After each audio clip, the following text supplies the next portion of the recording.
Good evening, I'm Katerina Georgieva. This is CBC Windsor News. Thanks for joining us.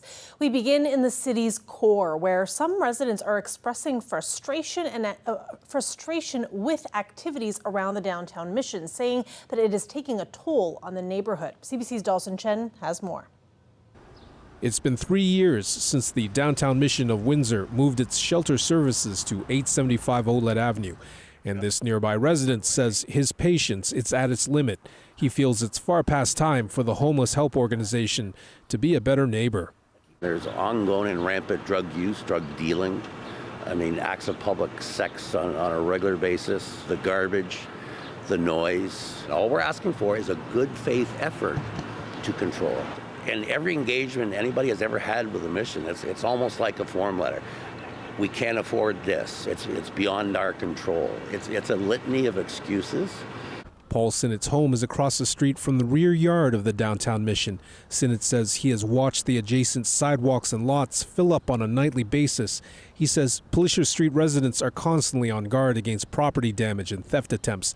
Last weekend was Sinnott's worst experience yet. He says he was in his home when he was nearly blinded by someone at the mission playing with a laser pointer. I literally walked right into the path of the light, and it was like somebody sticking a sharp stick in the corner of my eye. It hurt immediately. And I could see the man sitting at a bench in the mission compound shining the light. Rukshini Panayagulan, the executive director of the downtown mission, is apologetic to neighborhood residents, but she says the mission can't control what goes on outside its yard, and some of the problems involve individuals who don't utilize mission services. We are not Windsor Police, so we can only manage what's happening on our property. So if anything is happening elsewhere on other people's property or in public, on the road or on the sidewalk, call Windsor Police, call 311. That is out of our hands, unfortunately. Peg Dorner sympathizes with Sinnott and other Plisher Street residents. She says there were similar issues when the mission had its shelter services on Victoria Avenue, close to her home. We saw all of that here.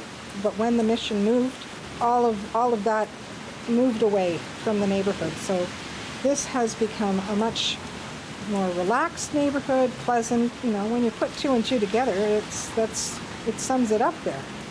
According to Panayagulan, the downtown mission still considers the Olette Avenue site to be a temporary location for shelter services, but with a permanent location depending on development of the city's homelessness and housing help hub. The mission's shelter services will likely remain at their current place for years to come. Dawson Chen, CBC News, Windsor. Colette Kennedy joins us now for our first look at weather. Colette, happy Junior Friday. Yes, yay, Friday. Oh, almost. Yeah. Almost. We're getting there, and we're getting there with some warmth and a pretty nice day today after sort of a misty morning, some fog conditions in the area. But hey, 30 degrees, we're holding at 30. It feels like 35 at the moment. And any little bit of activity that was in the province, most of that kind of winding down, and it was to the east of us. And then the next thing will be a warm front that is going to be approaching as we move through the day tomorrow. So 20 tonight, 32 tomorrow, but there is a slight chance for a shower or thunderstorm to bubble up. So just know the next few days we'll be looking at that kind of hit and miss. Okay, thanks so much, Colette. You're welcome. Travel by land to the United States has been changing since Donald Trump took office once again, imposing tariffs and threatening annexation of Canada. For more, we zeroed in on what travel was like on Canada Day and Independence Day. Here are some numbers from the Windsor-Detroit Tunnel Corporation. On July 1st, U.S.-bound tunnel traffic was down 8% compared to 2024. In contrast, traffic back and forth over the July 4th weekend dropped between just 1 and 1.5% in each direction, a drop of fewer than 100 vehicles when it comes to Windsor to Detroit crossings. And the most recent numbers from U.S. Customs and Border Protection show passenger traffic to the U.S. by both tunnel and bridge fell nearly 10% in May of this year compared to May of last year. Our Josiah Sinnonen spoke with some folks on our waterfront to ask how they feel about crossing the border right now. Canadians across the country are intentionally choosing to travel to the U.S. less and less these days, but I'm curious if things are different here in Windsor, just across the river from Detroit. Rather than vacations or even traveling for work, people in Windsor often cross the border on a daily basis, whether that's for groceries or to visit friends. So how much of a boycott is happening here when we're just minutes away from Detroit? Usually we go to Dearborn for a bite to eat. We've still been going, recently the past month, and we're planning on going this week. A lot of people, they've canceled their vacation plans. They don't want to support the U.S. economy right now because of the tariffs and all that. But it's a little different living in Windsor. Can you maybe explain kind of the mentality there? Yeah, because Detroit is only like 10 minutes away, so we're used to going there just to get a bite to eat or, just to spend the day. So at least for our family, nothing really changed. And what brings you guys over to Windsor today? What's going on? We are from Illinois, visiting Canada for the first time ever. Just not too far away, so we wanted to experience something new. You're going back over for a game later? Yeah. Detroit Tigers game, 5 o'clock today. A lot of people are choosing not to go on vacation to the U.S., boycotting trips there. Do you think if you lived in this city, you would still go to Detroit since it's so accessible? Honestly, if I lived this close, I honestly still would. I would, because there is better stuff over there than here, to be honest. So I would probably still go over, yeah. Yeah, well, we're visiting family here in Windsor, and just because of proximity, it's kind of, we kind of had it in our trip, planned in our trip, so maybe we'll make a stop there. Now, staying with that theme, changes at the border have changed how we manage ourselves here at home as well. The CBC's Sophia Harris looks at the staying power of the Buy Canadian movement. Here you go. It's shaping up to be a record sales year at this Ottawa gift shop, where almost every item is entirely made in Canada. Hot sellers include patriotic chocolate bars. It's been really popular. And this elbows up t-shirt. It's really just a classic shirt you might want to wear out and about. U.S. President Donald Trump began to anger Canadians back in February by launching a trade war and recommending Canada join the United States. I think Canada is going to be a very serious contender to be our 51st state.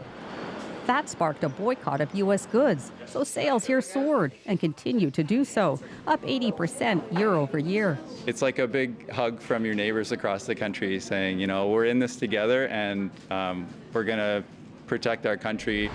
Boycotts often wane over time, but the Buy Canadian movement remains strong. It's something that has persisted. We've seen about 40% of small businesses say that they've seen increased sales in Canadian and locally made products. For explicitly political reasons, I have been avoiding American products as much as I can. I just got to do the best that I can to support Canada right now. Many Canadians also continue to avoid U.S. travel. The number of times Canadians visited the U.S. in June compared to last year declined by 22% for air travel and by 33% for land travel. People are still traveling. We're just seeing less people traveling to the U.S. and more people traveling to places like Europe. Part of the reasons why boycotts can be sustained is media attention. This marketing professor says the boycott largely lives on because Trump is constantly in the news. Canada is a very tough country to deal with. It's got some staying power. When Trump calls us the 51st state as a deliberate insult, it is amplified on social media. And so he's actually keeping it top of mind. He's keeping the boycott going. The question now, just how long will the U.S. boycott last? The answer may be up to Trump. Sophia Harris, CBC News, Toronto. Now, the latest on the ongoing trial that we've been covering involving a Windsor police officer facing charges of sexual assault. Staff Sergeant Ken Price took the stand today and denied ever sexually assaulting a female coworker.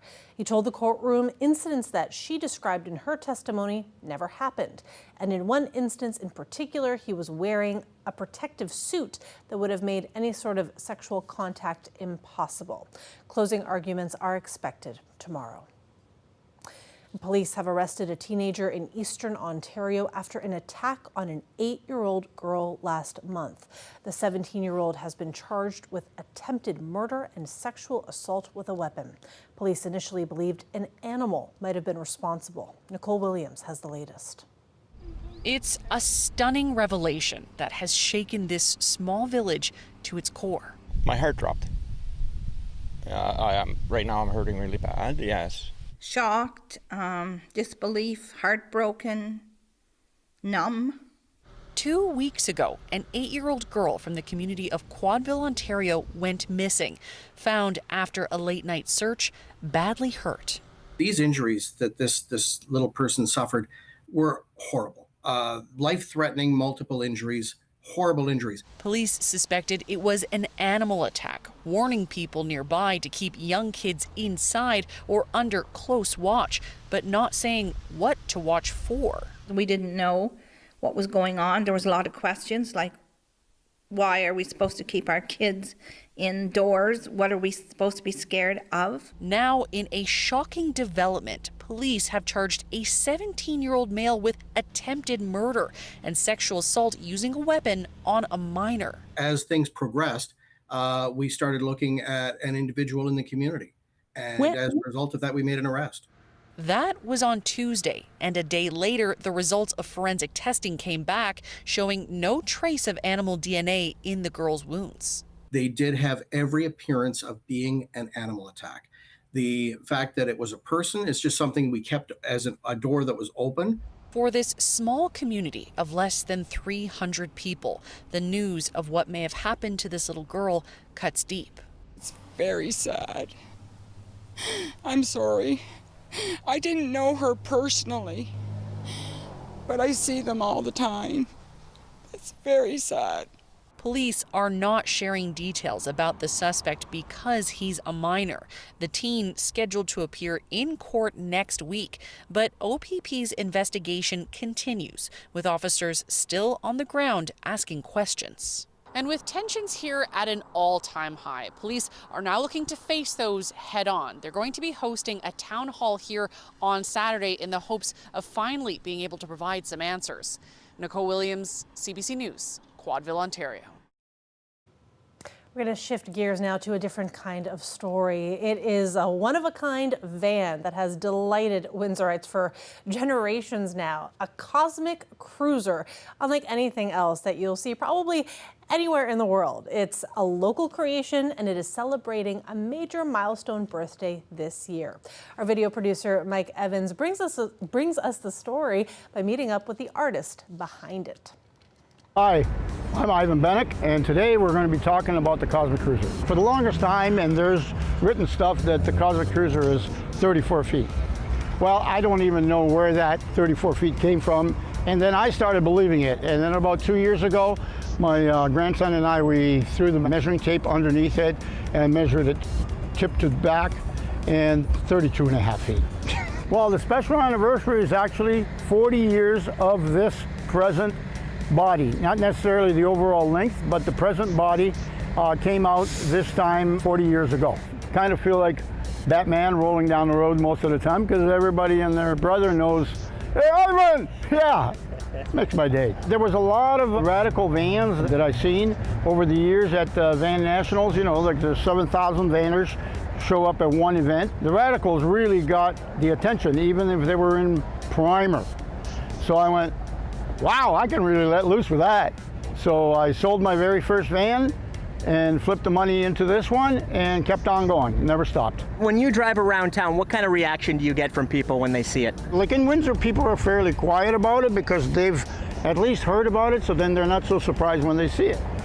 But if you take it someplace else, that's a whole different ballgame. I was always kind of like a people person, and if they appreciate my art, it doesn't matter if I'm a little late for whatever I'm going to do. I'll talk till my teeth fall out. Since we've been here, people have been taking pictures of it nonstop. This must be something that you never get tired of seeing. It's actually very cool, because how many artists can do that? That they're actually in any venue and people are anywhere or any street corner and people are just snapping pictures away. What has social media meant to you 50 years into your artistic career? I was completely surprised. I thought I was just a forgotten airbrush artist. And when the internet came in, before even Facebook, oh, they didn't forget about me. And so then I thought, okay, so all these people heard about me, but they probably only seen 1 or 2 jobs, but they don't know the whole scope. So I started posting as much as I could of my old stuff, and that's what my page on Facebook is all about. I just post my old stuff. That is very cool. A live look outside there on this very hot Thursday. Colette will have more on the days ahead later on in the program. But first, how climate change is taking a toll on Europe. That is coming up right after this break. Stay with us.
Welcome back. Ontario Indigenous leaders say they are shocked and alarmed at a recent letter from the province's Environment Minister. Minister Todd McCarthy is urging the federal government not to go ahead with a bill that aims to ensure First Nations have clean drinking water. Queen's Park reporter Lorenda Redekop has more. Some Ontario First Nations have been without clean drinking water for decades. So some chiefs couldn't believe that the province's environment minister suggested that the federal government not go ahead with a bill that aims to fix that. The Grand Council chief of the Anishinaabe Nation, who recently accepted an apology from Premier Doug Ford over his choice of words, says the minister has done real damage to the relationship between the province and First Nations, and that the Premier should fire Todd McCarthy as environment minister. It all goes back to a letter McCarthy and his counterpart in Alberta sent to the federal environment minister at the end of June. They ask her to move away from policies and legislation that undermine competitiveness and delay project development. Included in their examples, Bill C-61, dealing with water on First Nations lands. Grand Council Chief Linda DeBossigi says in a statement McCarthy is running rogue and that the 39 First Nations she represents are shocked at the opposition to Bill C-61. She says we call upon Ontario and Alberta to end this nonsense. The Grand Chief, representing dozens more First Nations, has also responded. Alvin Fiddler from the Anishinaabe-Aski Nation saying Ontario has no business getting involved in Bill C-61. And this letter represents a new low by the Ford government. That message echoed by the NDP leader. The Minister of Environment has the gall to go in and ask them to suspend any actions to solve that problem. It is unforgivable. It is outrageous. The Premier's office has responded in a statement saying that Ontario has always supported the right to clean drinking water for all First Nations communities.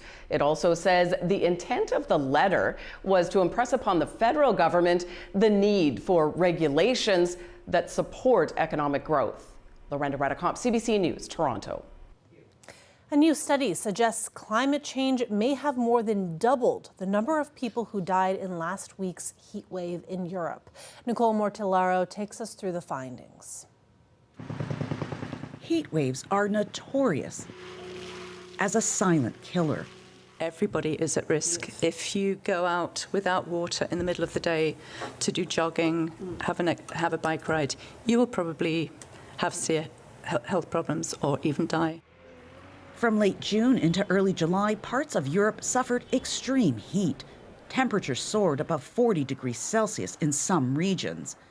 A new study looked at 12 European cities affected. It estimates that over 10 days, 2,300 people died from heat-related causes. Of those, 1,500 were attributed to climate change from the burning of fossil fuels. Even without climate change, many places in Europe likely would have experienced a period of hot weather in the past couple of weeks. But climate change has made it significantly hotter than it would have been, which in turn makes it a lot more dangerous. I'm surprised there's not more air conditioning in residential places. The International Energy Agency estimates only 10 to 20% of European homes are air conditioned. And that means some of the most vulnerable, the elderly, are at higher risk of complication. Older people are more likely to be living with chronic health conditions or taking medications as well. That actually can also impair our body's mechanisms to actually regulate heat. Canada isn't free from such deadly heat waves. The Climate Atlas of Canada estimates that by 2050, many Canadian cities will see at least 4 times as many days per year hit 30 degrees Celsius or hotter. Without relief measures like more air conditioning, heat-related deaths will rise. Estimates range from hundreds of additional deaths to thousands of additional deaths. With weeks of summer still to come, Europe and Canada can both anticipate more extreme heat. Nicole Mortillaro, CBC News, Toronto. Colette Kennedy will be back after the break with your Friday and weekend forecast. Stay with us.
Colette Kennedy is back now for more on weather. Colette, lead us into the evening and into our Friday, which I know many of us are looking forward to. Yes, it would be my pleasure to do that, what I wanted to say.